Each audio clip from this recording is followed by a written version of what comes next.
Hello and welcome to episode 3 in Tribal's customer experience series. Welcome back if you've tuned in from the last couple of episodes, and indeed welcome if this is your first foray into anything and everything around customer experience here at Tribal. Welcoming Yasmin, our resident Chief Experience Officer, and today we're going to be talking about blended customer experiences and breaking the gaps between physical and digital. I think most would agree a really important topic in today's landscape. So Yasmin, please tell us a bit more. Yeah, so I've been actually talking about the gap blurring between digital and physical since my thesis, which was 20 years now. So this isn't a new topic, but it has taken a crisis like COVID to make it not only a reality, but more a necessity. We are no longer asking, the question how physical and digital can live next to each other. Instead, we are asking how can we seamlessly blend the two in a meaningful way so that they can coexist in the same journey, and that's really exciting. And the way they can do that is by blending the best of data and technology with the best of human services. And what I find really interesting is that with, the kind of race of digital shopping, just increasing and increasing, and the technologies like AI or IoT or QR codes or even VR and AR now being used more often, retailers have this amazing opportunity to bring that convenience that you get on the online shopping to stores, and then the interactivity that you get in the environment of a store to online. And this really means bringing both those spaces together to create unique interactive moments that can be personalized to customers.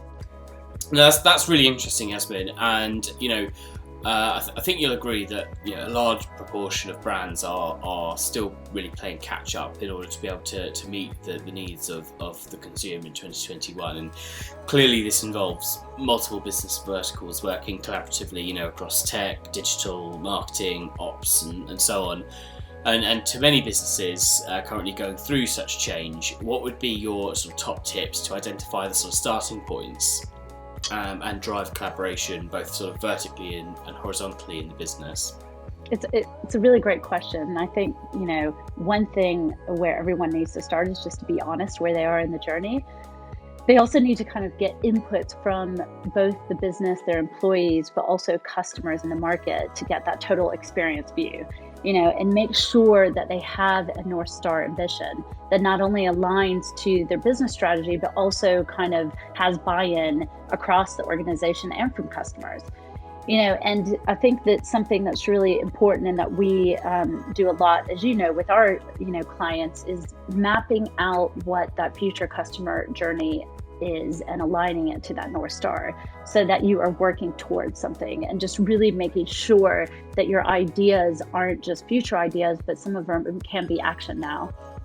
And I think last I would just say is that, don't assume that your research from 1 to 2 years ago still applies. And this is one of the things that's really important now forever, now especially, because this last year, there has been such a shift in behaviors that the data that people have from a year ago doesn't necessarily apply. Absolutely, and you mentioned about sort of what Tribal does and our clients. For anyone watching as well, please do tune in to our customer experience webinar where you'll be hearing a bit more about this, but from Volkswagen, one of our biggest clients as well, who'll be talking to you about this North Star concept that Yasmin was referencing there.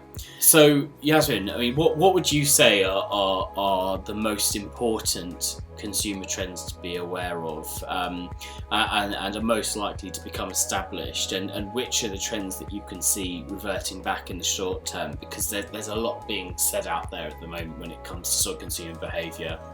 I think one of the trends that really is not going anywhere is this increase to digital shopping and online activity. And not just with the groups that are expected, but other groups that previously weren't as keen to leveraging the digital outlets. The other one is the need for transparency and accessibility and inclusivity. This was important before COVID, but it's only accelerated during that time. And one of the ones that I find just really interesting, having worked on a lot of conversational experiences the last few years, is this home as a touch point. A large part of society aren't going to go back to the office for full days. So the home will continue to be this important channel. And then last, I'll say that, customer experience flexing to our immediate needs. So not just to our needs, but to our immediate needs. Now, the ones that'll revert, eventually customers will go back to wasteful spending. I don't care what anybody says, they'll just go back to it.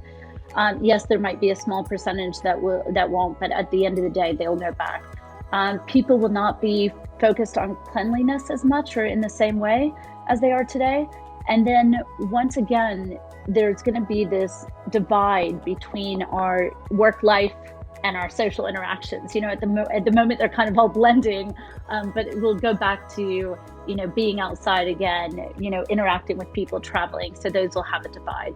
Now, the one trend that I'm worried about that won't revert back, but I hope it doesn't, is this focus on community and kind of social consciousness. Like, it's been really amazing how not just in neighborhoods and families, it's across the board. You see this in society, you see it in organizations, but this whole collectiveness. So I really hope that one does stay. How do you see the role of the physical store in providing experiences changing beyond 2021? Because we're talking there about trends reverting back. Obviously, one of the definite reverts we'll see is obviously physical stores reopening, but I think most agree that the role will be different. What's your opinion there? Yeah, and you're absolutely right with just getting it out of the way. Physical stores aren't going anywhere.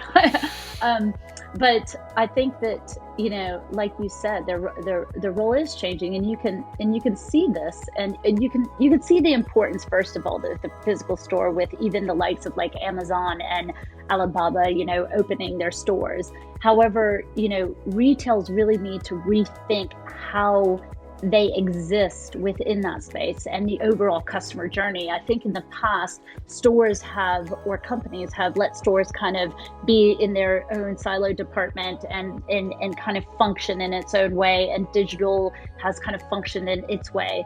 And now what the future is showing us, what we just, talked about as well, is that blendedness. And it seems that in the future, the online will have a much heavier role in attracting customers, while the physical store will focus more on that building that relationship, that unique relationship. So take, for example, Amazon is a great example.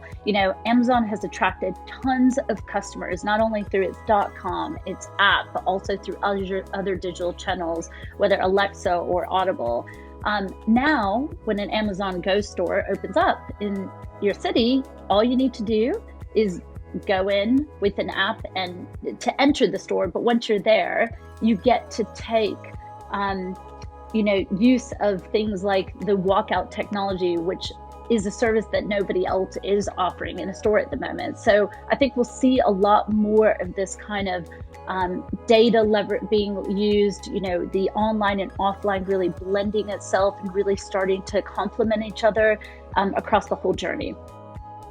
Thanks very much, Yasmin, for your time today. I think everyone will agree it's a really interesting topic, and definitely one we can't cover off in this sort of 5 to 10 minute episode. But look, I mean, blended customer experiences is where Tribal operates most of its time, and if anything that's been discussed today has made you think, give you inspiration, please don't hesitate to get in touch, and don't forget to tune into episode 4, where we're going to be talking about the art of emotion in tomorrow's world and rethinking emotional design. Looking forward to welcoming you there.